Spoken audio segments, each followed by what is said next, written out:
Aristodée et Anaïka gravirent les marches de l'escalier avec difficulté, épuisés par l'épreuve de Kéloko.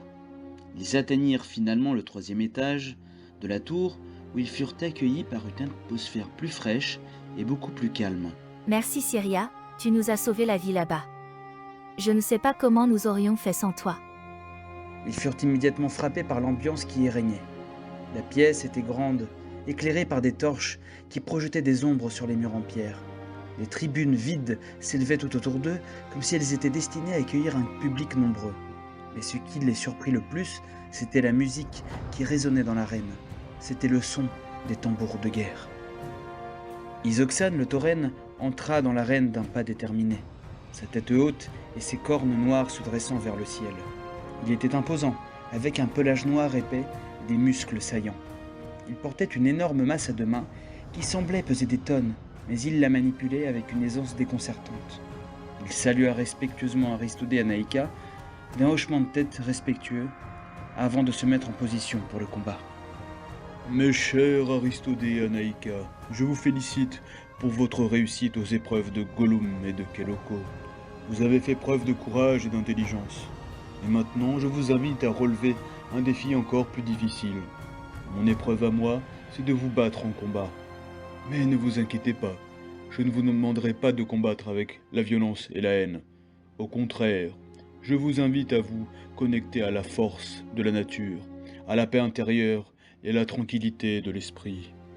C'est en vous connectant à la terre-mère que vous pourrez devenir vraiment fort, et c'est ainsi que vous pourrez me battre. C'est vous que j'ai choisi, cher Aristodée, pour le combat. Vous allez devoir vous battre contre moi, à l'aide de cette masse que je vous offre. Cependant, je dois vous demander de laisser Anaïka et Syria dans les tribunes, car ceci est un combat entre vous et moi seulement. Que la terre-mère vous guide et que le combat soit juste et honorable. Anaïka et Syria se dirigèrent vers les tribunes de l'arène, tandis qu'Aristodée prenait la masse que lui avait donnée Isoxane. Le combat commença et tout de suite, il était clair qu'Isoxane était un adversaire redoutable. Il était plus grand et plus fort qu'Aristodée, et ses coups de masse étaient puissants et précis.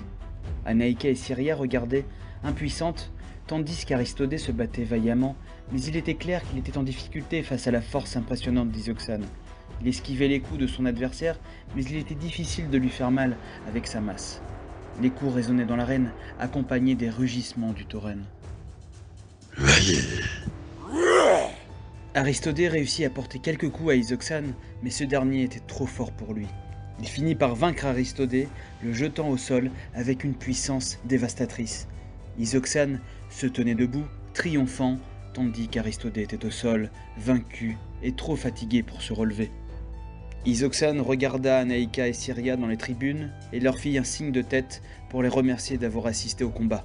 Il se tourna vers Aristodée et lui dit « Tu as brillamment surmonté cette épreuve, compagnon. Cependant, elle ne visait pas la force brute, mais plutôt le courage. Affronter la puissance d'un tauren guerrier n'était pas une mince affaire, et ta décision de relever ce défi m'impressionne. Ta persévérance et ta résolution ont été remarquables, des qualités bien plus précieuses que la seule force physique. Tu t'es montré digne de rencontrer Jormo, et pour cela, je te félicite chaleureusement. Dirige-toi vers le 4e et dernier étage pour le retrouver.